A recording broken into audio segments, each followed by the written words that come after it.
MMAWeekly.com, Damon Martin here with Travis Browne at the UFC Fan Expo. Travis, let's talk first about your last fight, of course. Big victory for you over Rob Broughton, but it seems like there was some criticism after the fight.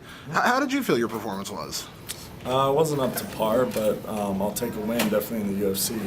I'm not taking anything away from Rob Broughton because he's a really tough fighter. He's a grinder. He's the kind of guy that will give a fighter like me problems.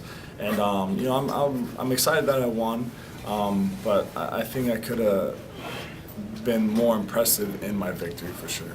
Did the altitude affect you at all? Everyone was wondering, the heavyweights in Denver, how did it affect you at all, or was it just a tough fight?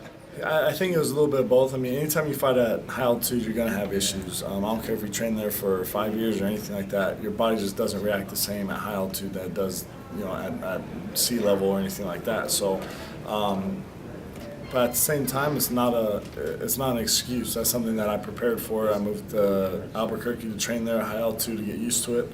And the guy was a tough guy. I mean, he could take a shot and keep moving, and there's no quit in him one bit. You made a pretty quick rise up the heavyweight division. You had the tough fight with Chet Congo, which ended in a draw, of course, but then you had the big win over Stefan Struve, and then you come out on the main card on this one. How do you feel your progression's going in the heavyweight division? I know it's a little thinner of a roster than maybe some divisions, so maybe it's harder to make a slower progression, but how do you feel like you're making your progression so far? I think so far it's been really good. I mean, coming out and fighting a guy like Chet Congo, his second fight in my UFC career, it's got a big jump up, and I think a lot of people just expected me to lay down for them and just get walked over. But I'm a fighter, so I'll fight anybody at any time, and I'll give them a good fight.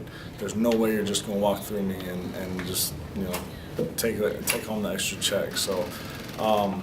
At this point in my career, there's a couple fights that we're going to look for. Again, more of like the grinding style. That way, when we're ready to make a run at the UFC, at the title, then I'll be ready for that style.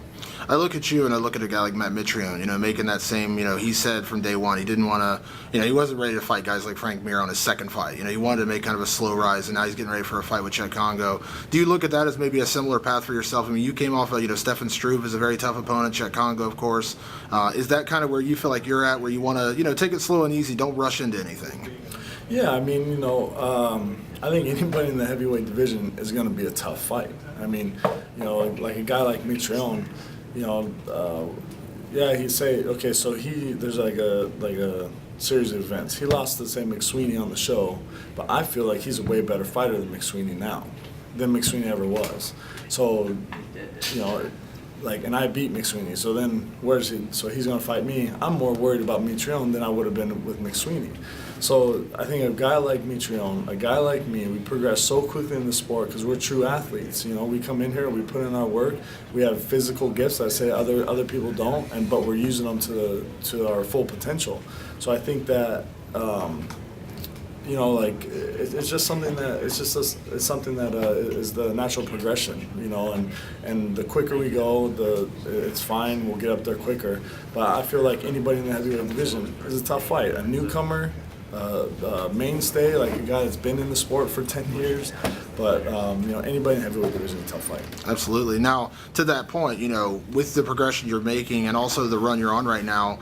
What are you looking at as far as next? I mean, do you want to fight again this year? Do you want to be smart? Not saying that you want to pick, good or bad fights. But, you want to be smart with the matchups you're taking because, you are getting to that stage where, being main card a couple times, people know your name now. They're starting to talk about you in the top 10. I mean, is this where you start, got to be strategic with the way you're taking fights?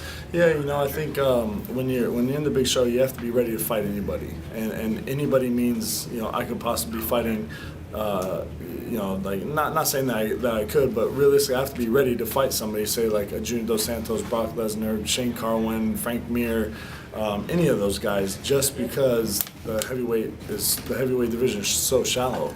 And so, I mean, it's that's just how it goes. You have to be ready whenever. Would you like to get one more fight in this year? Definitely. December 30th, I'd love to fight on that card. I would love to fight on December 30th. Hopefully Dana White's watching this, right? I hope so. Dana White, I love you, baby. Come on now. Joe Silva, let's do it. Thanks, Travis. Appreciate it, buddy. Thanks, guys. All right.